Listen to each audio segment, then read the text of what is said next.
What's up? Mo pa nga aga aton yung tanan mga ka-Almantis Adventure. Yan na mabiyahin na lot kita. Makikita ha Macdo ha Katarman. Yan ha guys ano mga ka-adventure. Guys ano ang Katarman.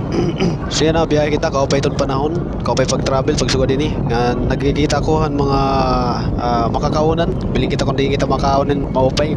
Bisan simple lang basta marasa. Yan na mga ka-adventure. At kita ha Crispy King. Makaon kita didi. Marasa kasi tira manok.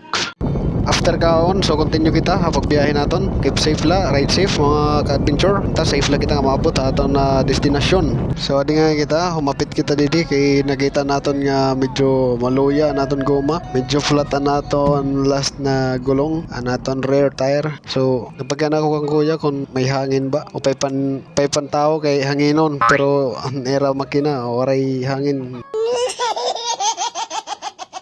Kay brownout ngayon.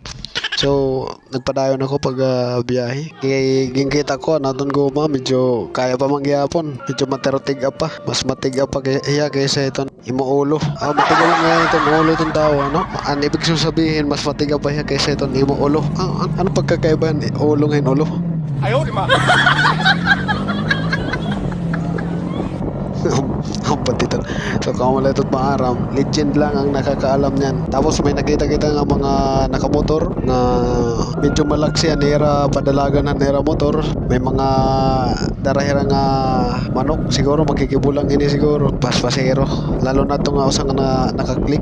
So dila na ako nagbagwe kasi medyo di kita makapag forma kaya kalsada medyo gore. Hindi bagwean ko gapon nera that time na nga okay na pwede ko na pagbuhat. Di naman ako pwede magpinaspas good masyado kay di man karira na akong purpose. Pagbiyahe mo na ako nakaabot lang kita nga naton mga destination safe and sound okay nagyapon ito mga adventure, di ba?